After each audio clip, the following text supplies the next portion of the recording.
Bienvenidos a todos. Muchísimas gracias por asistir a este webinar. Cuida tu corazón, controla tu hipertensión, presentado por el doctor Fidel Bautista Mendoza, que es médico especialista en geriatría y que justo está con nosotros en Midoc Online consultando y que hoy nos va a presentar este gran tema.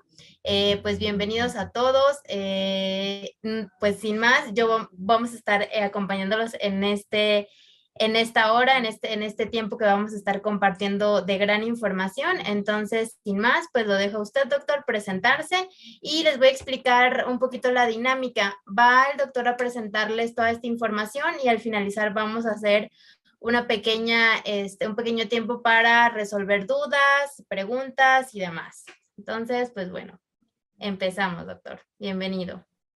Muchas gracias por la presentación. Hola, muy buenas tardes a todos. Yo soy el doctor Fidel Bautista Mendoza, soy médico cirujano y partero por parte del Instituto Politécnico Nacional y soy médico especialista en geriatría por parte de la Universidad Autónoma de Guadalajara. Digo, a lo mejor la especialidad de geriatría tal vez todavía no es muy conocida, pero prácticamente es la atención en el adulto mayor. Y en esta ocasión yo les voy a hablar de un tema muy importante que nos compete a todos, que es un tema que tenemos de tener un conocimiento amplio todos, médicos, no médicos, para que mejoremos la salud y la salud de los que queremos, ¿de acuerdo? Entonces el tema que vamos a hablar ahorita hoy se llama Cuida tu corazón, controla tu hipertensión. Sin más por el momento, vamos a iniciar con el tema y posteriormente, si tienen alguna duda, alguna pregunta, la respondemos sin ningún problema.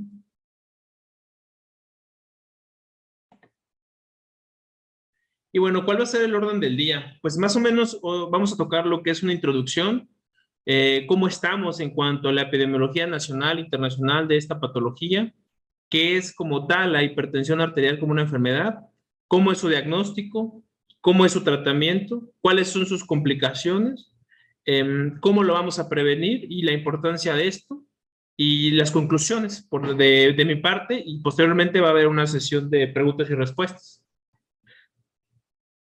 Ya entrando en materia, en cuanto a la introducción, vamos a tener que en México más de 30 millones de personas en nuestro país tienen una enfermedad que se llama hipertensión arterial. De estos 30 millones, poco más o casi cerca de la mitad no saben que la tienen. Y esto es realmente alarmante porque cada año esto ocasiona más de 50,000 fallecimientos por una causa directa de esta enfermedad o complicaciones de esta misma causa de la enfermedad. Y a nivel global, ¿cómo estamos? Prácticamente son números que se reflejan alrededor del mundo. Es una enfermedad muy, muy, muy conocida. Yo creo que alguno de ustedes tiene algún familiar, conoce algún familiar con hipertensión, tiene algún compañero que toma medicamentos para la presión, independientemente del país. Y a nivel global, la hipertensión es una de las causas más comunes de acudir a una consulta médica de todas las causas en las que hay de problemas de salud. La hipertensión sigue siendo una de las primeras. ¿Qué otra cosa hay más de importancia? De esos 30 millones, al menos hablando de aquí de nuestro país, el 46% no sabe que la tiene y por ende no está teniendo un tratamiento. Pero de ese casi 50% que la sabe que tiene la enfermedad, que está llevando una atención, que está tomando un tratamiento, poco más de la mitad está bien controlado. Entonces estamos hablando que esta enfermedad está bien controlada de todos una cuarta parte aproximadamente, que son números bastante alarmantes. ¿Por qué? Pues porque como ya les comentaba en el número 3, esto va a producir miles de fallecimientos. Es tan importante esta enfermedad que la OMS o la Organización Mundial de la Salud, que es un organismo muy importante a nivel del mundo, declaró el 17 de mayo, o sea, recientemente, como el Día Mundial de la Hipertensión, hace algunas semanas, por este motivo, ¿no? La OMS solo le da un poquito más de atención a ciertas enfermedades que producen mucho impacto en la sociedad, como en este caso la hipertensión. Esto es un poquito más de epidemiología ya aterrizada a lo más actual, que las encuestas hasta acá, de lo un poquito más recientes hasta el 2020, 2021. En unos años se van a actualizar estas encuestas, pero como les comentaba, cerca de 30 millones aquí en México, en toda la República, tienen hipertensión arterial. Es decir, si lo pasamos a algo más tangible, si ustedes cuentan 4 personas, una de ellas va a tener hipertensión arterial. Esto es como lo más reciente, al menos hasta el 2020. Evidentemente, esta cifra va a aumentar muchísimo. Y también porque es relevante esta parte de la hipertensión. Disculpen, ahí se me movió un poquito. ¿Por qué va a ser importante? Porque la mayoría de los pacientes que debutan con hipertensión nunca viene sola la mayoría de las veces, siempre viene acompañada de alguna otra enfermedad. En este caso, la que más comúnmente viene en paquete es la diabetes mellitus. En este caso, la diabetes tipo 2. Entonces, y si nosotros nos vamos a los números de la diabetes tipo 2, 1 de cada 11 mexicanos vive con diabetes. Entonces, si nosotros contáramos a 11 pacientes, tendríamos más o menos que 3 tienen hipertensión y 1 tiene diabetes mellitus. Entonces estamos hablando que casi una cuarta parte de la población mexicana está enferma de alguna patología cardiovascular. Esa es la importancia de por qué debemos de conocer la hipertensión, la diabetes, por qué es importante cuidar el corazón. Ya para entrar más o menos en definiciones, ¿a qué le vamos a llamar a hipertensión? ¿Qué es la famosa hipertensión? Todos sabemos más nada que es una enfermedad de la presión arterial. Y es así, básicamente, como lo definen las grandes sociedades de medicina, las cuales nosotros nos apoyamos, que en este caso las de mayor renombre, que es la de la Sociedad Europea, la Sociedad Internacional, las guías inglesas, prácticamente lo definen como una toma de presión arterial en el consultorio con una cifra mayor o igual a 140 milímetros de mercurio o una presión diastólica mayor o igual a 90 milímetros de mercurio. Es decir, ¿este diagnóstico se puede hacer en una clínica? Sí. Actualmente ya no se limita solamente a la toma de presión en consultorio, los diagnósticos ya van más allá y se pueden hacer inclusive en la propia casa, que con el monitoreo ambulatorio o con esta modalidad que ya tienen de comprar el aparato para tomar la presión y se la pueden checar. Pero básicamente en términos concretos, pacientes que tienen una presión de 140-90, independientemente de la edad, hablando específicamente de adultos, sexo, padecimiento, cifras más allá de estos, se puede catalogar como un paciente con hipertensión. Ahora, ¿por qué es importante la hipertensión? ¿Por qué me va a dar hipertensión? Es muy complejo saber a qué pacientes le va a dar hipertensión, pero hay unos factores de riesgo que si tú los presentas, muy seguramente vas a ser más propenso a hipertensión. Tampoco es algo muy, muy cuadrada, ¿no? Que si yo tengo esos factores de riesgo de ley voy a ser hipertenso, no. Pero sí me puede predisponer. Entre los más importantes, que es como la población que yo normalmente veo, que son la edad avanzada, hablando de personas mayores, al menos en nuestro país, dígase todas aquellas personas mayores a 65 años, entran en esta categoría porque por los cambios fisiológicos o el envejecimiento, ellos tienden a subirse la presión más. Entonces es una población que se trata muy aparte. Otro factor de riesgo importante es la obesidad, es decir, el sobrepeso, la obesidad. ¿Por qué? Porque eso me predispone a control de colesterol muy alto, diabetes muy alta, y pues como les comentaba, la hipertensión pocas veces viene sola, la mayoría de las veces viene acompañada, y de hecho los laboratorios de rutina que se ponen o te piden cuando te diagnostican es buscarte otra causa. ¿Por qué? Porque si tú tienes otra enfermedad y no está controlada, pues la hipertensión tampoco se va a controlar. Entonces tiene que ser un manejo muy integral que posteriormente vamos a hablar. En cuanto a la genética, también hay una fuerte predisposición a decir si mi papá fue hipertenso, mi abuelito fue hipertenso, yo como hijo tengo mucho riesgo de ser hipertenso. Lo mismo pasa con la diabetes. Entonces sí hay un gen por ahí que te predispone más a tener hipertensión y más si tienes factores de riesgos como los que vamos a seguir viendo. La etnia también es muy importante porque está bien estudiado y se sabe que ahora actualmente los latinoamericanos o la población latina también tienen mucho riesgo de padecer hipertensión. Es un riesgo que se comparte junto con la población afroamericana, que tienen un riesgo un poco más elevado, inclusive que nosotros, a padecer hipertensión. Entonces, también el tipo de etnia que tenemos cuenta como un factor, sí, sí, sí lo cuenta. La ingesta de sodio. Por ahí el sodio es como de las cosas más importantes a nosotros como cultura, ya que nuestra cultura mexicana tenemos una variedad muy grande de alimentos y casi todos, si no me equivoco, llevan ese sazón de las abuelitas que es la sal, ¿no? El problema es que cuando ya sobrepasamos cierta cantidad de sal, eso sí me va a predisponer mucho a padecer hipertensión. Y por allá recordarán que hace algunos años en parte de las leyes de la Secretaría fue quitar los saleros de los restaurantes, precisamente por ese hecho. Ajá. Otro factor bastante importante y nada despreciable es el consumo de alcohol. Si bien por ahí deben de haber escuchado que una copita de alcohol te puede ayudar a prevenir enfermedades cardiovasculares, es correcto. Pero aquí lo importante son las dosis y las frecuencias. ¿Cuánto puedo tomar? ¿En cuánto tiempo? Normalmente va de 3 a 6 unidades en los hombres o de 6 a 7 en las mujeres, unidades de alcohol, que equivaldría más o menos a menos de una copa de vino o menos de una lata de cerveza diaria. Es decir, y digo, tampoco les estoy promoviendo que tomen los que no toman o los que toman siguen tomando, pero el hecho de que yo consuma esas pequeñas cantidades, específicamente hablando del vino, sí tiene un factor protector, pero esto no es acumulable, ¿no? O sea, si yo digo, no me tomé toda la semana esa pequeña cantidad que me permiten de alcohol, me voy a tomar todo en una semana, no, eso sí aumenta mi riesgo. Entonces, el consumo de alcohol en grandes cantidades y en frecuencia sí te predispone mucho. El cigarro, indudablemente que viene acompañado con el alcohol, tampoco es algo muy despreciable.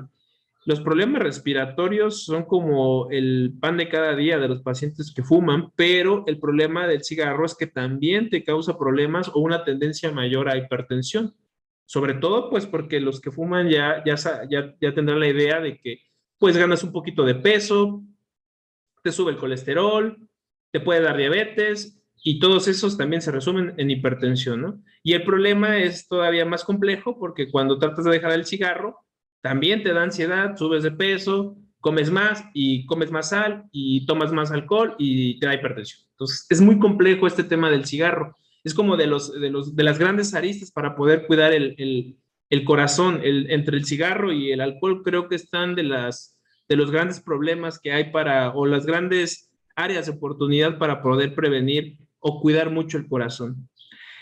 Los problemas del sueño es algo bien importante que a veces no subestimamos. El estilo de vida de muchos de ustedes, incluyéndonos o incluyéndome a mí, es muy ajetreado. Yo creo que la realidad es que muy pocos pueden disfrutar de 8 a 10 horas de sueño, que es como que lo normalmente se recomienda de un sueño reparador.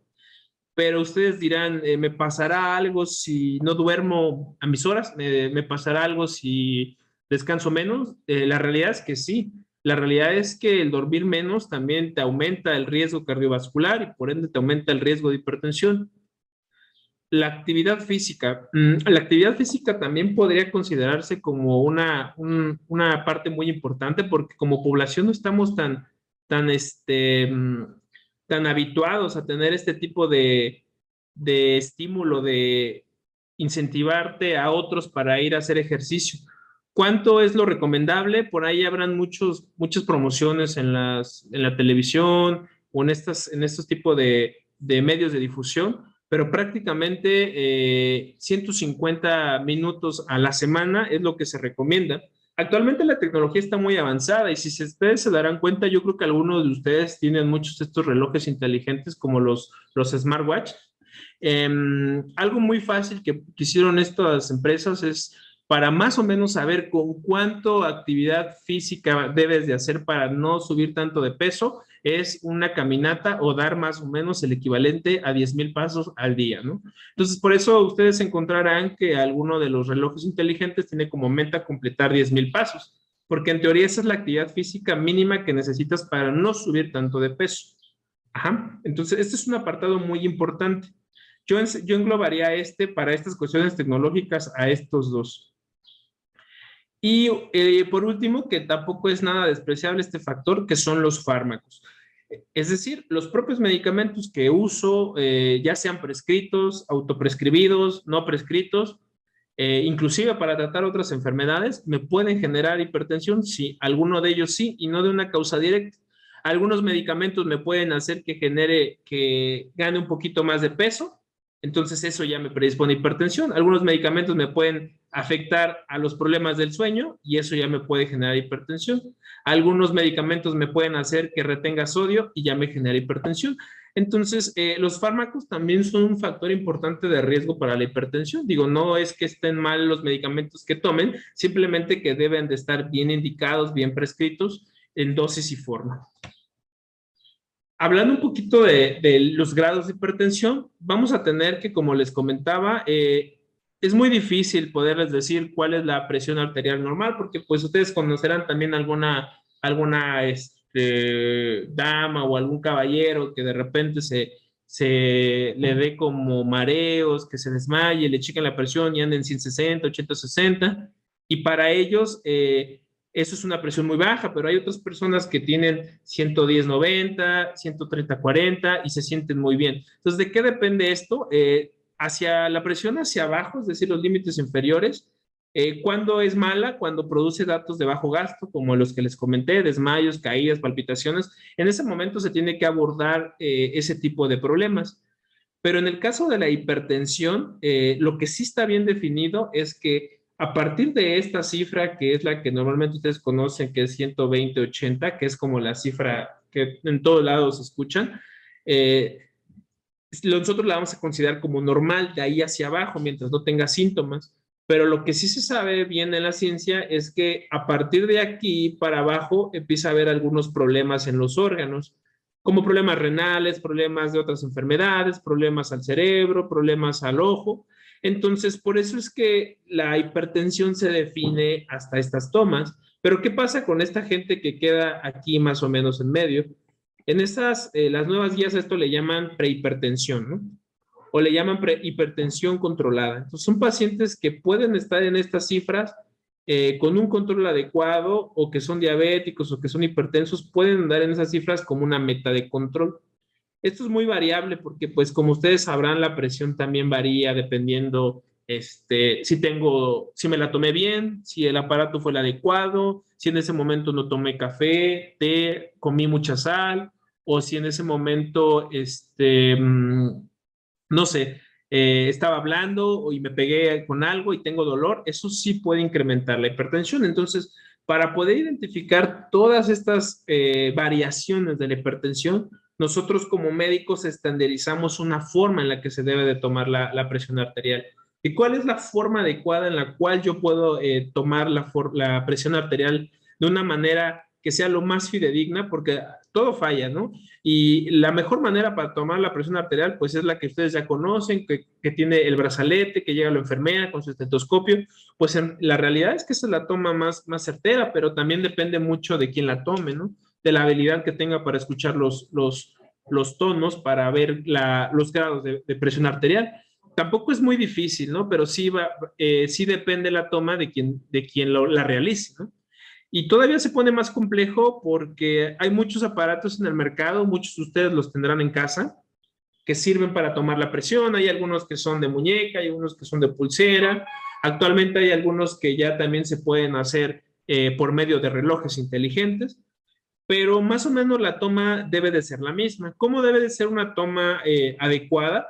Debe de haber el paciente totalmente sentado con un reposo de 5 minutos sin tomar previamente café, té o un cigarro. Tiene que estar en una sillita bien sentadito, la espalda totalmente firme, pegada con el respaldo, bien pegadita al respaldo de la silla, los pies bien plantados en el piso y el brazo tiene que estar totalmente extendido en una superficie plana, prácticamente como una mesa. Entonces, de manera que si yo me tomo la presión del lado derecho, extiendo todo el brazo derecho y me la tomo. Luego, ¿me la tengo que tomar del brazo izquierdo? Sí, porque hay una variación de presión de un lado con el otro. Entonces, me giro del otro lado. Normalmente siempre hay una variación con uno con otro. ¿Cuál es la presión que nosotros vamos a tomar en cuenta? La de mayor cantidad. Es decir, si en el brazo me sale 140/90 y en el otro y en el izquierdo me sale 130/10, ¿cuál voy a tomar? La más alta, ¿no? Entonces, esa es más o menos la forma adecuada en la cual podemos tomar la presión, independientemente de qué dispositivo o qué aparato usemos, esa es la forma en la cual yo me debo de tomar la presión, tanto para diagnóstico como para seguimientos. Ajá. Ya entrando un poquito más al tratamiento, bueno, ya tenemos a estos pacientes que son diagnosticados, que están estadificados, que sabemos que son hipertensos, que tenemos más o menos una idea de cuáles pudieran ser los factores que lo predisponen a esta enfermedad. Ya los quitamos algunos, como puede ser la dieta, como puede ser el ejercicio, como puede ser la nutrición. Y entonces aquí vamos a entrar al tratamiento. Y nosotros en la medicina, muchas de las enfermedades lo dividimos en tratamiento farmacológico y tratamiento no farmacológico. La mayoría de los pacientes evidentemente optan por el tratamiento farmacológico porque tienen como la extraña idea de que el tratamiento farmacológico es más rápido, es más eficiente y es súper rápido. Cuando la realidad es que en estos pacientes que son hipertensos, el que tiene, yo diría, un poquito más de peso para controlar la hipertensión, yo creo que estaría aquí este y este.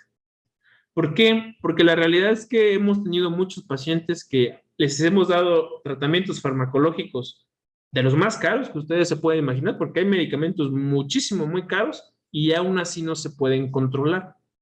¿De qué depende eso? De la nutrición y del ejercicio. El tratamiento con la nutrición es muy importante porque la cantidad de alimentos, la forma en que se deben de cambiar los hábitos es lo más complicado, ¿no? Porque si bien les dije que una parte de los factores que predisponen a la hipertensión es la nutrición, es decir, una mala nutrición. Entonces, si yo no modifico eso con el paciente, aunque le dé el tratamiento, va a ser muy complejo, a veces sí lo logramos, a veces no lo logramos, llevarlo a metas.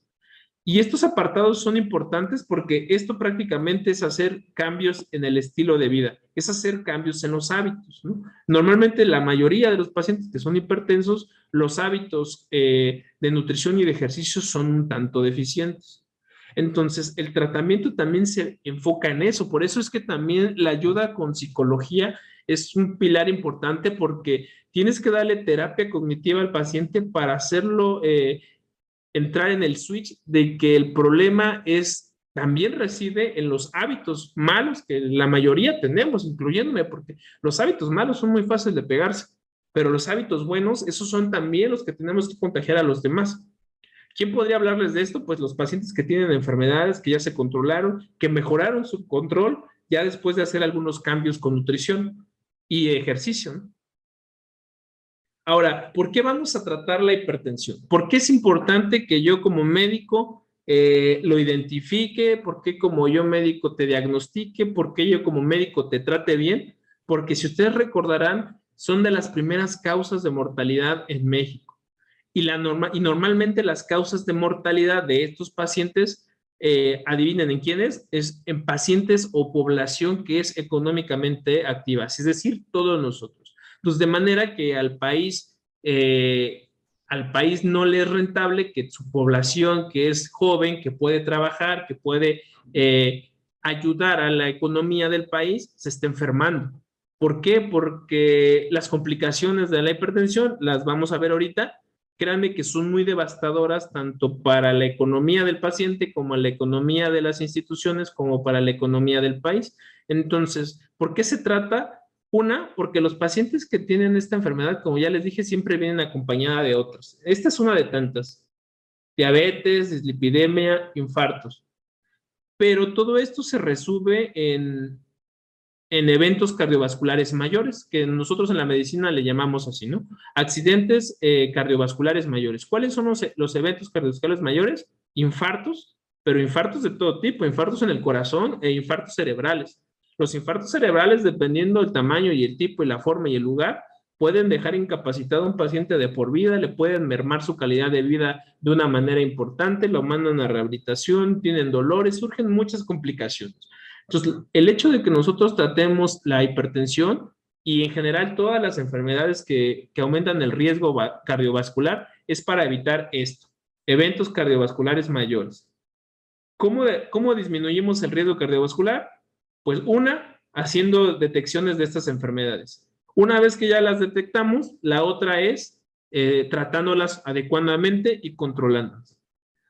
Y esto va a ser muy importante porque nos va a evitar de complicaciones cercanas. Créanme que es muchísimo más fácil tratar la hipertensión ahorita que ya cuando les dio un accidente cerebrovascular o cuando ya les dio un infarto. Es muy, muy, muy, muy, muy, muy, muy, muy devastador ese tipo de enfermedades y más en poblaciones tan jóvenes como las que se están presentando actualmente, que en promedio rondarán en 40 o 50 años, ¿no?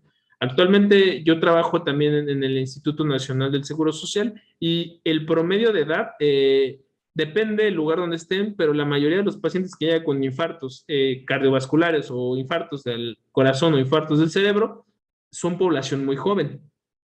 Y ahí inclusive hay otro apartado que ahí me omitió un poquito, que no venían los factores de riesgo para hipertensión, que ahí también entran el abuso de sustancias. Es decir, todas las drogas que ustedes se pueden imaginar entran aquí y predisponen a esto.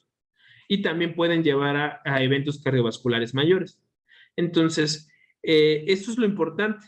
Ahora, ¿por qué la voy a tratar? Porque muchas veces ustedes se van a dar cuenta que los síntomas que tienen los pacientes hipertensos es malestar, cansancio, dolor de cabeza, y eso merma mucho la calidad de vida, sobre todo la calidad de vida de los pacientes que trabajan. Entonces, de manera de que los pacientes que no están bien controlados, pues se van pues cansados, adoloridos, con dolores de cabeza, mal dormidos, irritables, porque también puede ser una de esas causas o uno de los síntomas a su trabajo y que también a veces en algunos casos, dependiendo del trabajo, es un factor todavía más estresante. ¿Qué otra cosa es lo importante de la hipertensión? Bueno, que si yo te la trato y estás bien controlado, pues puedes llevar una vida normal, ¿no? Que esa es la idea de muchas enfermedades. ¿Y eso en qué se va a resumir? En que pues yo voy a proteger mucho de los órganos importantes y que no se me van a dañar, ¿no? Pacientes que no están bien controlados en un futuro, pues la mayoría también debe de conocer algún paciente, algún familiar, algún conocido, algún amigo que tenga diálisis, hemodiálisis. Las primeras causas de llegar a esos estadios finales del problema renal son pacientes que tienen diabetes e hipertensión. Entonces, como les decía, ¿qué va a ser el evento cardiovascular mayor? Que ese es el evento que queremos evitar como médicos. Ahí es donde no queremos de llegar. Entonces, si yo lo traté bien, no voy a llegar ahí. Pero, ¿qué va a pasar si yo no lo trato bien?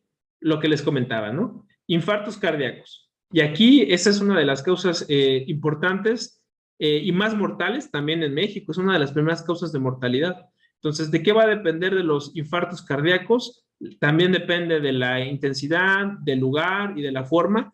Hay pacientes que les va muy bien, hay pacientes que no les va tan bien, y esa es una de las primeras causas también de ingreso a los hospitales. Los eventos cerebrales, esto sí lo dejo en segundo término porque lo que tienen los infartos agudos al corazón es que si te salvas, no te va tan mal, pero si te va mal, muchos de los pacientes fallecen. Pero los eventos vasculares cerebrales son diferentes. Esos, la gran mayoría y la gran totalidad van a generar algunos problemas que son de limitaciones físicas. Ajá, es decir, van a dejar sin poder mover alguna parte del cuerpo, sin poder caminar, sin poder hablar, sin poder expresar lo que dices. Los van a dejar encamados a la mayoría de los pacientes que los padecen. Y otro gran grupo es las amputaciones, ¿no? Acuérdense que les comentaba que la hipertensión nunca viene sola, ¿no? La hipertensión siempre va acompañada de algunas otras grandes enfermedades, también igual devastadoras, como la diabetes. Y pues las amputaciones es similar a lo de los infartos. Los pacientes se quedan muy mermados de su capacidad funcional, caminan menos, la rehabilitación, la asistencia de sus cuidadores, de sus amigos, de su familia es muy importante. Y el daño al órgano blanco, que sería prácticamente el tratarla, te protege mucho el corazón, el riñón, el ojo, el cerebro, los problemas de circulación. Entonces, es más rentable desde este punto de vista controlar la hipertensión y darle un buen tratamiento. Ahora, ¿qué puedo hacer yo para disminuir mi riesgo cardiovascular? Si yo soy un paciente ya diagnosticado con hipertensión, lo que deben de hacer de primera instancia es acudir a su médico que tengan más confianza. ¿Necesitan ir al cardiólogo? Pues no. Cuando es una hipertensión, un reciente diagnóstico lo puede hacer un médico general. El médico general lo diagnostica, el médico general le da el tratamiento, que es parte de lo que vamos a ver, y si ese ya no se controla, entonces tal vez ahí sí ya lo necesite ver el médico internista o el cardiólogo. Pero de una primera instancia lo puede hacer el médico general. ¿Cómo lo voy a prevenir? Si yo soy hipertenso, ya me tomé mi tratamiento y ya seguí lo que vimos en el apartado, nutrición y ejercicio. Ahora, tal vez yo no soy hipertenso, entonces ese es el otro gran grupo de personas, pacientes que no son hipertensos. Ahora, yo ya en base a lo que vimos en una plática, dices, híjole, yo tengo este factor de riesgo, yo tal vez no hago tanto ejercicio, pero sí fumo, yo no duermo bien, pero sí tomo, entonces ya te empiezas a preocupar. Y entonces ahí, ¿qué debes de hacer? Uno, nosotros hacemos los tamizajes para disminuir ese riesgo, porque aquí pasan dos cosas. ¿Cómo sabe alguien que tiene hipertensión? Porque lo escuchó, lo vio, lo leyó, se lo dijeron en una plática y entonces fue al centro de salud o fue con su médico más cercano. Pero hay otros tantos que dicen, pues no, yo no tengo, yo me siento bien, estoy estupendo. A esos son a los que como médicos tenemos que llegar y decirles, oye, ¿qué crees que tengo que checar la presión? Porque vamos a ver cómo andas. No, pero yo me siento bien. Bueno, sí, pero vamos a ver, porque qué tal si no. Porque si ustedes recordarán lo que les comenté hace unos minutos, cerca de los pacientes, la mitad de los pacientes que son hipertensos no lo saben. Entonces, hay algo muy importante, son los tamizajes. ¿Qué es eso de agarrar al paciente y de decirle, oye, siéntate, te voy a tomar la presión nada más para ver qué salió? Si sale bien, pues continúas con tu estilo de vida y ahí quedó. Tienes que hacer una detección cada año, cada 2 años, depende de si tienes factores genéticos, es decir, papá o mamá hipertensos, y si no, pues cada 3 o cada 5 años. Y si la primera ya no salió tan bien, entonces a esos pacientes son a los que hay que ponerles un poquito más de atención, hay que llevarlos con asesoría con el médico, hay que hacerles, confirmarles el diagnóstico y hay que descartarles que tengan alguna otra enfermedad. Y entonces ahí entramos a la prevención primaria, que es prácticamente esto que estamos haciendo, que son pláticas para promover la buena salud, a ustedes decirles qué es la hipertensión, decirles cuánto es la presión normalmente, cómo debe de variar, si varía o no varía, si yo tengo factores de riesgo, eso le llamamos prevención primaria, es decir, prevención para la salud. Ahora, si yo tengo algunas otras enfermedades, es decir, si yo soy diabético pero no hipertenso, ¿cómo puedo evitar que me vuelva hipertenso? Tengo que controlarme muy bien mi diabetes, tomar los medicamentos adecuados, estar con un seguimiento por el médico, continuar con una prevención secundaria, porque es decir, si yo ya tengo diabetes tipo 2, tengo un chorro de riesgo de que me vuelva hipertenso. Entonces, a esos pacientes que ya tienen diabetes, también les tengo que estar haciendo tamizajes para ver si son hipertensos. Y la otra parte y la gran más una de las columnas más importantes para tratar, prevenir y disminuir el riesgo cardiovascular es la dieta y el ejercicio, que sonará algo muy redundante y es algo muy difícil de hacer. No es un hábito que todos tengamos, no es un hábito que todos lo agarremos muy fácil, pero sí es un hábito que como mexicanos la gran mayoría necesitamos. Necesitamos esforzarnos un poquito más en hacer la dieta, en hacer ejercicio. ¿A qué le vamos a llamar ejercicio? Como les había comentado previamente, 150 minutos en toda la semana, es decir, en los 7 días, completar 150 minutos de actividad física. Es decir, lo que yo hago en el trabajo, lo que yo hago en mi casa, más otra cosa. Eso se llama ejercicio. Todo lo demás queda como actividad física, que es la que ustedes ya están acostumbrados a hacer. Tienen que hacer un extra para que se cuente ejercicio. Y eso va desde caminar, trotar, correr, es decir, ejercicio de bajo impacto. ¿No? Que para eso también, al menos en nuestra empresa, pues hay muchos módulos que te pueden acercar toda esta parte, tanto de los tamizajes, como de los tratamientos, como del diagnóstico, como la asesoría por parte de nutrición, inclusive la asesoría médica, la asesoría psicológica, que también les comentaba una gran parte.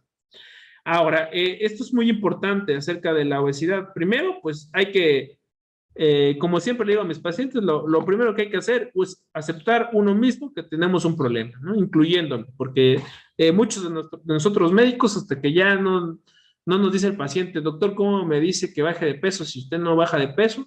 Entonces ahí cae una responsabilidad grande en el médico, porque pues si yo no le puedo decir a mi paciente baja de peso si yo estoy muy llenito, entonces ahí entra una responsabilidad mía como médico para yo tratar de darle el ejemplo para decir si se puede. Entonces, esa parte es muy importante y para esa parte solo es fácil, alimentación y ejercicio. Ahora, ¿qué pasa con estos pacientes que fuman y que toman en cantidades muy grandes? ¿Qué es lo más factible? Una es acercarse con su médico o con su institución más cercana, porque son dos grandes drogas, porque sí son drogas, que son bien difíciles de dejar de una manera solitaria. Es decir, no dudo que haya personas, y se los aplaudo mucho, que digan, yo tomo mucho, pero yo mañana lo voy a dejar y al tercer día como si nada. Pero hay otro gran grupo de personas que dice, yo mañana lo dejo, pero a los 2 días ya tiene ansiedad, a los 10 días ya se siente mal, a los 3 días ya le dio fiebre y ahora están aumentando la ingesta de esas drogas, tanto del cigarro como del alcohol. Entonces, para poder hacer esto, lo más fácil es acercarse a un trabajador de la salud y decirte cómo disminuir de una manera más pausada estos consumos. Ajá. Y bueno, ya finalmente, como conclusiones personales, ¿qué les podría dejar yo? Una, pues que la prevención de la hipertensión es más fácil a largo plazo y menos costosa, tanto como les vuelvo a repetir, a ustedes como pacientes, como a las instituciones de salud, para el propio gobierno, si lo quieren ver así, y si no lo quieren así, es más fácil para ustedes tratarse ahorita que ya después que vienen todas las complicaciones. Porque ahorita pues es más fácil nada más invertir un poquito en ejercicio, invertir un poquito en nutrición, invertir un poquito en 1 o 2 medicamentos, que ya después, les hablo del peor escenario, ya después pacientes que no pueden ver por el problema de hipertensión, que ya tuvieron un infarto, que lo están dializando, no, pues que llévalo a las terapias, que regrésalo, que necesita una enfermera, que necesita alimentación, que necesita una sonda, que necesita el medicamento porque esto le causa el otro. Es más fácil y menos costoso tratarse ahorita los que lo tienen o los que apenas se les diagnosticó o descartar que lo tengan. Ahora, los estilos de vida son un pilar bien importante, los estilos de vida sanos son un pilar bien importante para esta enfermedad y en general para cuidar el corazón, pero no son muy complicados de conseguir, pero no son imposibles. Se puede hacer si se acercan a las personas correctas, si se juntan en un grupo. Esto es algo bien importante que hace en recomendación la OMS. Los estilos de vida saludables es más fácil llevarlos en grupo. Entonces, ahí sí yo les recomendaría a algún grupo de salud que promueva este tipo de cosas. ¿Por qué? Porque hay días a lo mejor en los que tú no tienes ganas de comer bien o de hacer ejercicio, pero a lo mejor el otro compañero amaneció con más ganas y te dice, no, no vamos porque esto y que el otro, y ya te llevo, ¿no? Y es así, por eso es que los grupos de ejercicio, los grupos de nutrición, no metiéndome en marcas, hablando finalmente de una alimentación correcta de mañana, tarde y noche, comida, cena y desayuno, son más fáciles en grupo.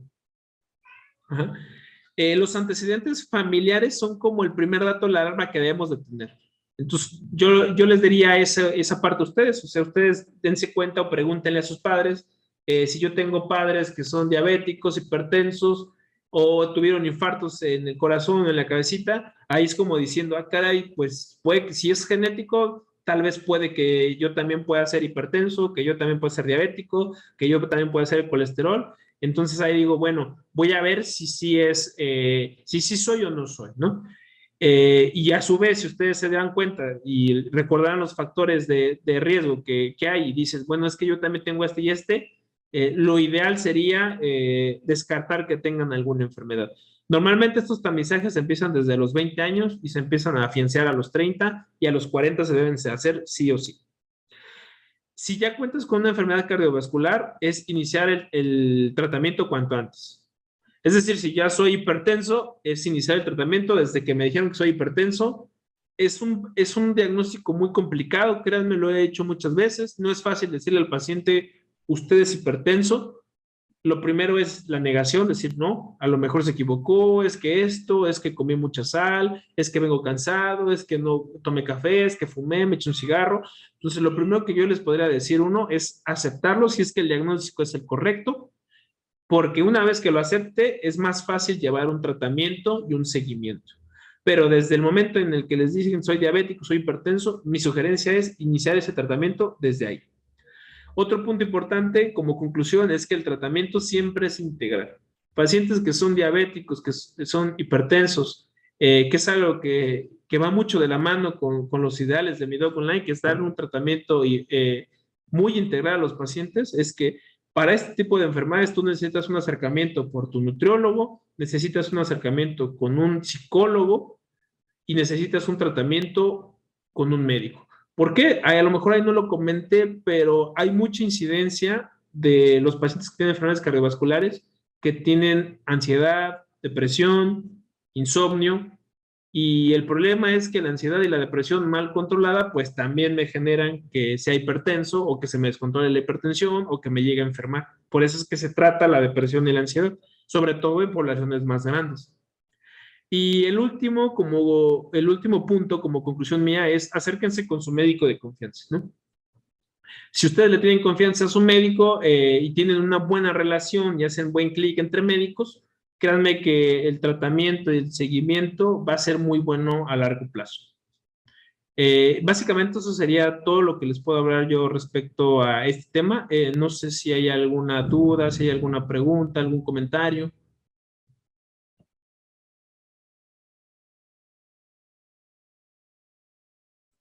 Ok, perfecto, que estuvo muy, muy interesante toda esta información que nos acaba de compartir. Y sí, justo tenemos muchas preguntas por parte de los usuarios, de los espectadores. Entonces voy a empezar a compartir las preguntas, Doc, para que nos pueda ayudar a resolverlas. Aquí nos mencionan por qué 2 veces al día checar la presión. ¿Por qué 2 veces al día? Yo creo que es importante checar la presión para poderla diagnosticar.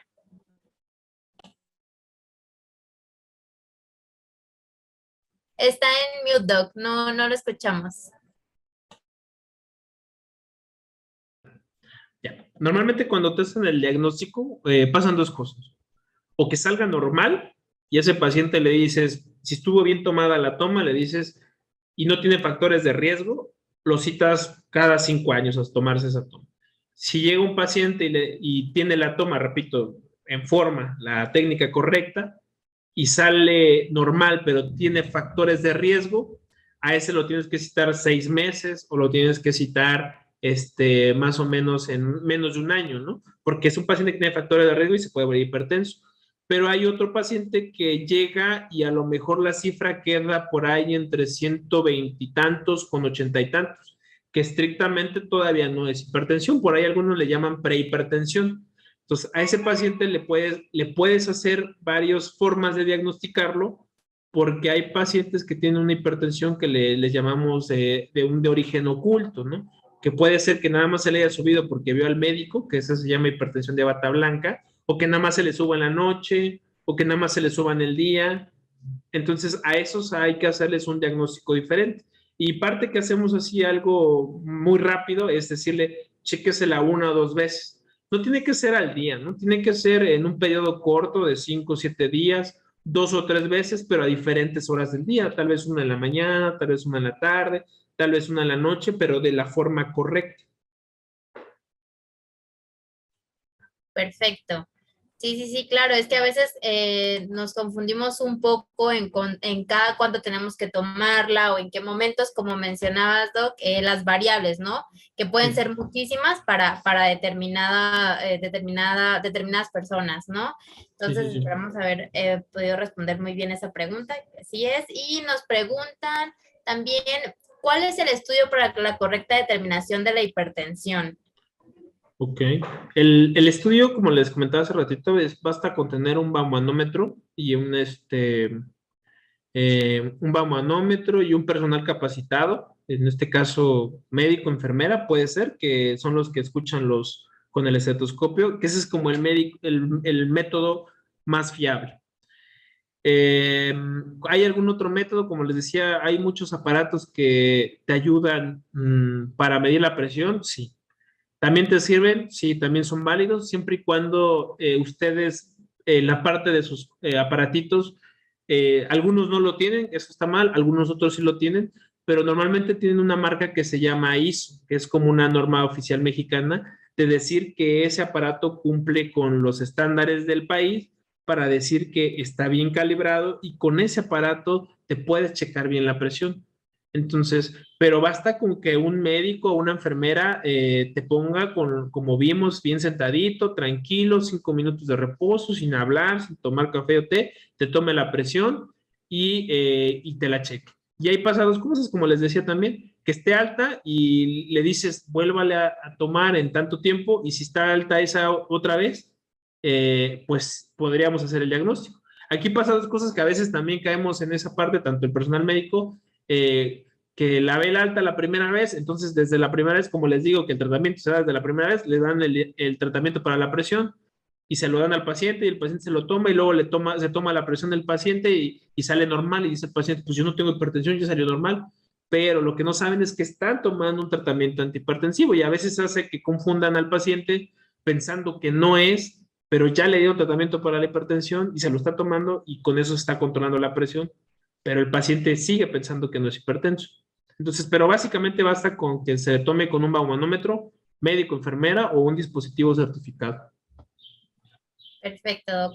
Y aquí nos preguntan también si se sospecha hipertensión, ¿se puede consumir el siguiente suplemento? Es un suplemento alimenticio sin azúcar, sodio ni gluten, adicionado con ácido hialurónico, colágeno y zinc y boro. Ok. En general, los suplementos específicamente para la hipertensión, sí, ahí tendría que ser, tendrá mucho cuidado, principalmente con aquellos que tienen altas dosis de sodio, ¿no? Que ustedes lo pueden ver ahí como sodio o como Na, ¿no? Como normalmente se conoce, o como cloruro de sodio.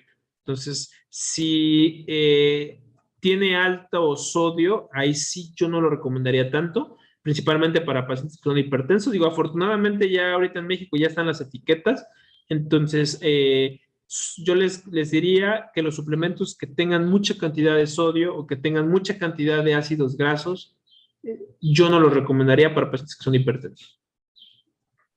Claro, súper sí. Y también justo, Doc, que como tenemos este beneficio y gran servicio que tenemos en Midoc Online, que también es súper importante, si tomamos algún suplemento, pues bueno, consultarlo, Sí, que realmente claro. los prescriban, ya sean nuestros médicos o los nutriólogos, psicólogos, en caso de que lo requieran, porque como menciona el doctor, muchas veces pueden tener estas altas cantidades de sodio y no saber, ¿no? En esta parte, entonces podernos atender y asesorar de la mejor manera para el consumo de suplementos. Así Y es. perfecto, Doc. Aquí, bueno, creo que ya se contestó un poquito la pregunta que nos menciona, que nos dicen si los aparatos electrónicos funcionan bien para monitorar la presión, la tensión arterial, entonces ya se contestó un poquito con lo mencionado anteriormente. Y aquí nos preguntan si el pidió, yo creo que es como el sonido en los oídos y el ensordecimiento, Ok. si eso es por presión baja o por presión alta. Fíjense que es una pregunta muy común, inclusive entre mis propios pacientes. Entonces, esos zumbidos que ustedes escuchan o esos mareos, las puede dar las dos. Tanto tener una presión alta, muy alta, porque ya cuando está alta ya empiezas a tener ese zumbidito de oídos, destellos de luces, o lo puede dar también la presión baja. Entonces, es bien complicado como médico decirte, ¿sabes qué es la presión alta o es la presión baja? Lo más común es que sea por presión alta, porque de hecho esos son uno de los datos clínicos que da la hipertensión, pero el problema es que los pacientes que traen hipotensión o que tienen presiones bajas, como por ahí les comentaba del caso de los que se desmayan o los casos que se desmayan, normalmente empiezan con un zumbito de oídos, que ven lucecitas y se caen y les checa la presión y está baja. Entonces, no les sabría decir si es una u otra porque las dos dan los mismos síntomas. Ahí la forma concreta en saber si es una u otra es checarse la presión. Perfecto, sí, sí, sí, claro. Justo como mencionaba, Doc, tener como a la mano esta parte del diagnóstico para saber más a fondo, ¿no? Aquí nos mencionan que si previo a las mediciones para hipertensión es necesario el descanso normal para que el resultado no se vea afectado por las variables que nos mencionaba, Doc. Ok. No, normalmente un paciente que ya es hipertenso, o el hecho de que, por ejemplo, yo sea hipertenso, eso quiere decir que yo tengo la presión arterial siempre alta. Pero cuando tengo dolor o cuando tengo a lo mejor mucho estrés, se me va a subir más, pero se me va a subir más de la alta que ya tengo. Entonces, en general, si yo estoy tomando un tratamiento de base, me lo puedo tomar en la indicación, en el tiempo y forma que me lo dejó el médico, no tendría por qué afectarme tanto, si por ejemplo hice un coraje a mediodía y me lo tomaba en la mañana, no tendría que afectar porque hay medicamentos que ya te cumplen o te cubren todo el día el efecto, a menos de que sea un medicamento que sea de cada 12 horas y a lo mejor me tocaba mi toma en la noche y en la noche me eché unas copitas o me pegué y me dio dolor o ansiedad y se me subió la presión y no me tomé medicamento, ahí sí involucraría mucho el horario del medicamento. Más que nada yo diría los horarios del medicamento. Mientras se los estén tomando en su horario que es, no tendría nada que ver con, con los síntomas que refieran o que esté haciendo una actividad diferente. Ujú. Perfecto.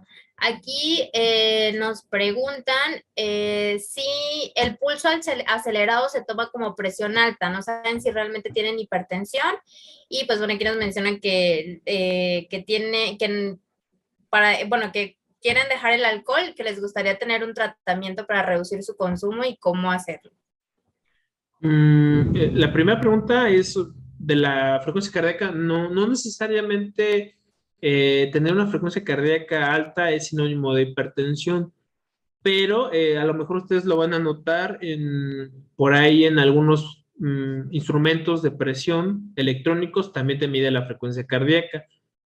Lo que sí es que si yo me voy a medir la frecuencia cardíaca y estoy con la frecuencia cardíaca, la presión, o sea, perdón, si yo me voy a tomar la presión y tengo la frecuencia cardíaca muy alta, muy probablemente no esté totalmente en reposo, es decir, tal vez no cumplí bien los 5 minutos de reposo, tal vez por ahí tomé café y eso me generó la presión, que me latiera más el corazón y por ende que me subiera un poquito más o probablemente tenga algún tipo de arritmia muy diferente a la hipertensión, pero no sería como tal un sinónimo de hipertensión.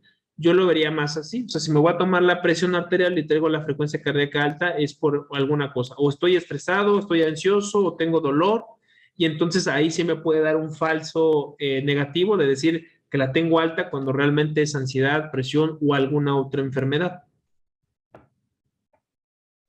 Muy bien, gracias, Doc. Aquí también nos preguntan algún tema muy interesante. En el embarazo tuve la presión alta en la labor de parto, es la preeclampsia, pero desde entonces me he sentido bien. ¿Podría ser un factor de riesgo para desarrollar hipertensión?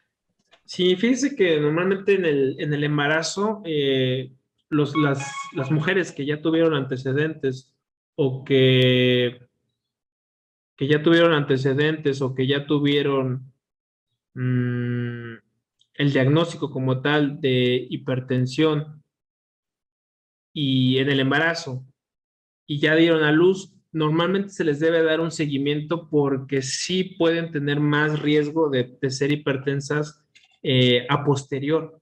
Entonces, a ese tipo de pacientes sí se les debe dar como un seguimiento, pues anual o cada 2 años de estarle checando factores de riesgo porque sí tienen más posibilidades de ser hipertensos. Perfecto. Sí, aquí lo ideal es pues que, como menciona el doc, les den un seguimiento si después del parto no fue así. Y justo que aquí en la aplicación pues pueden tener este tratamiento en Nidoc Online integral. Entonces es muy recomendable darle ese foquito de atención. Y aquí nos mencionan, doc, esta parte de la ansiedad y del estrés que había mencionado también. Aquí nos mencionan que no saben que se puede detonar la presión arterial y cómo se pueden mejorar los niveles de presión arterial con estas situaciones en cuanto al estrés y la ansiedad. Ok.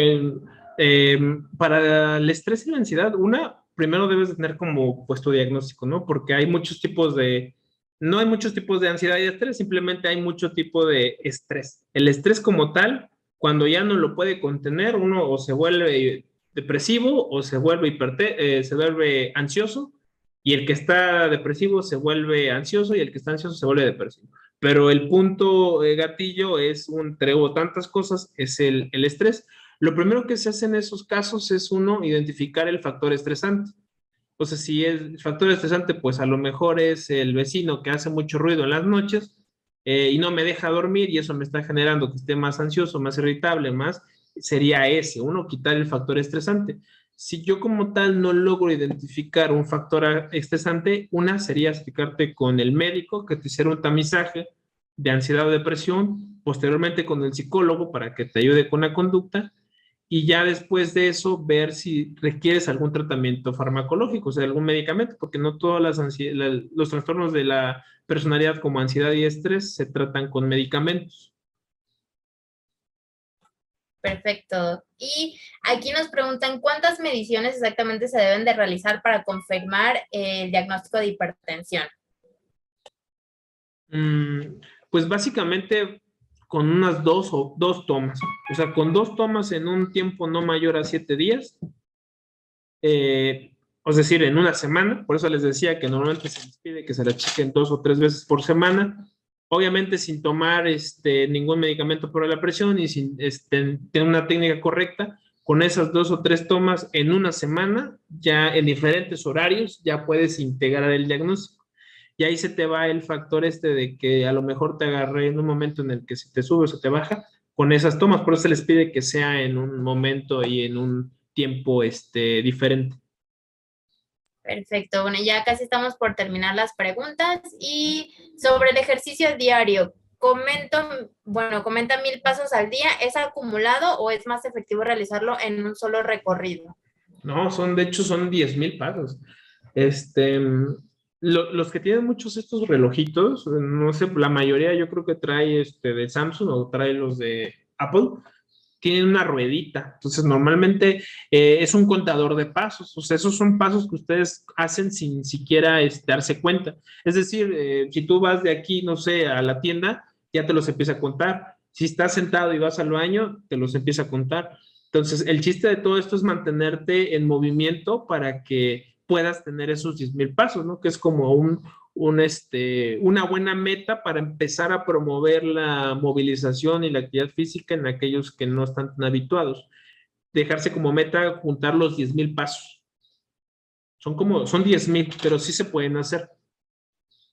Perfecto. Y bueno, aquí nos hacen como 3 preguntas sobre la presión baja, si es hipertensión, y respecto a los aparatos especiales en cuanto a los electrónicos, ¿es mejor el de muñeca o el de brazo? Y bueno, que la hipertensión una vez que es diagnosticada igual que la diabetes, si ya no hay cura. Una vez que te hacen el diagnóstico como tal de diabetes y de hipertensión, pues a lo mejor ahí lo que les pesa mucho es catalogarlos como diabéticos, como hipertensos. Como tal tiene cura, no. O sea, si yo soy hipertenso, ¿puedo dejar de ser hipertenso? Pues no, la realidad es que no. Si soy diabético, ¿puedo dejar de ser diabético? No. Pero lo que sí puede pasar es que yo esté bien controlado y deje de necesitar los tratamientos farmacológicos. Es decir, a lo mejor yo soy hipertenso y debuté con 180, 90 de presión, le metí duro al ejercicio, me cuidé mucho, me tomé los medicamentos, bajé de peso y de repente me di cuenta que se me bajaba la presión, me quitaron los medicamentos de la presión y ahora estoy bien. A eso nosotros le llamamos pacientes hipertensos controlados, sin tratamiento farmacológico, pacientes diabéticos controlados, sin tratamiento farmacológico. Y en cuanto a la otra pregunta, ¿cuál es mejor? Pues básicamente, como les dije, el problema de esos, o sea, son buenos todos. El problema es que, por ejemplo, los de brazo te dicen que tienes que tenerlo en el pecho y hacer no sé qué cosas. Entonces ahí el problema radica en que deben de estar bajo la norma, o sea, tienen que estar con un registro de la norma mexicana para decir que sí están habituados para tomar la presión. Yo normalmente recomendaría más los de brazalete porque es más fácil que se apeguen a la posición que les digo, de que tienen que estar totalmente sentados con el brazo extendido y entonces ahí checarse la presión. Y en uno de brazalete, pues difícilmente vas a poderlo hacer porque en algunos te dice que tienes que levantar la mano, que tenerla a la altura del corazón, porque si no, no funciona. Yo en esa parte recomendaría por comodidad y para evitar más falsos negativos los de brazalete. Digo, no tengo ningún problema con los otros, nada más que tengan esa parte de que sí tienen, que cumplen con las leyes que da el país, pues para que sean buenos para tomarlos. Perfecto, Doc. Y aquí, pues bueno, nos preguntan también que si el sobrepeso es un factor de riesgo a pesar del ejercicio, como usted había mencionado, Doc, que sí, el peso, bueno, la parte de la alimentación y demás son muchos factores los que influyen, ¿no? No solamente uno. Sí, fíjense que esa es una pregunta también bien importante y que ahí es algo también que le compete mucho al nutriólogo, ¿no? Porque hay pacientes que son muy robustos o que hacen mucho ejercicio y que tienen una masa muscular muy grande y una grasa muy pequeña, pero si yo voy y los peso por peso y por talla, me da para sobrepeso. Cuando la realidad es que el paciente pues está más fornido y tiene menos grasa, entonces, como en el caso que supongo que es lo que preguntan, ahí lo que se hace es ir con la nutrióloga y ver realmente si lo que estoy pesando yo es grasa o es músculo. Y si es músculo, pues probablemente el factor de riesgo no es tanto un factor de riesgo, ¿no? Simplemente tienes mucha masa muscular. Pero si llegara a ser grasa ese sobrepeso, ahí sí entraría como un factor de riesgo. Y ahí la indicada o la adecuada para la orientación sería la nutrióloga. Por eso le digo que esto es integral. Sí, claro que sí, Doc, perfecto. Y pues bueno, ya la última pregunta para terminar y ya no quitarles muchísimo su tiempo, Doc, que muchísimas gracias por la información, es ¿qué tanto afecta la altitud de la ciudad donde vive para la Esa toma de... también es una pregunta bien interesante y es una pregunta bastante atinada. Sí varía mucho, o sea, las presiones sí varían de un lado a otro. Normalmente, pues en lugares que hay más presión o más altitud, digámoslo así, hay más tendencia a hipertensión, pues sí, sí se podría decir que sí. Sí puede que a algunos pacientes se les desajuste un poquito la presión cuando viajan, sí, la realidad es que sí. Eh, por eso siempre deben de estar como un monitoreo pues muy cercano. Normalmente, inclusive en los aviones, a veces se les pide que lleven sus medicamentos. Si ustedes han viajado, pues tienen que documentarlos. Eh, por eso es que en los aviones les permiten llevar los medicamentos y en algunos casos no te dejan, bueno, ya no es tan común, pero antes había problemas para pacientes que tienen hipertensión que descontrolada, ¿no? En esos pacientes que están descontrolados, yo ahí sí no recomendaría, por ejemplo, largos viajes o altitudes muy grandes porque son más fáciles que se puedan descompensar, ¿no? Que normalmente es una pregunta que me hacen mucho también algunos pacientes adultos mayores. Entonces sí varía por la altitud, varía muy poco, pero sí influye. Perfecto, Doc. Pues estas serían todas las preguntas. Muchísimas gracias a todos por su participación, por el interés. Esperemos que haya quedado todo muy bien resuelto y que realmente esto haya servido para tomar acción en cuanto a su control, su cuidado de la salud. Muchísimas gracias, Doc, por su tiempo, por toda esta Con gusto. valiosa información. Y pues sin más, esto sería todo. Muchísimas gracias, Doc. No sé si tenga algo más que agregar. No, nada más darle las gracias a todos los que están aquí y espero haberlos ayudado e informarles un poco y estoy aquí para servirles. Perfecto, pues muchísimas gracias a todos y pues bueno, un placer. De todas maneras, este webinar va a estar también guardado para que lo puedan consultar posteriormente. Si gustan alguna otra más información, también se pueden consultar en la aplicación con el doctor para cualquier otra o más dudas que tengan, ¿verdad? Sí, Muchísimas claro. gracias y hasta luego. Hasta luego.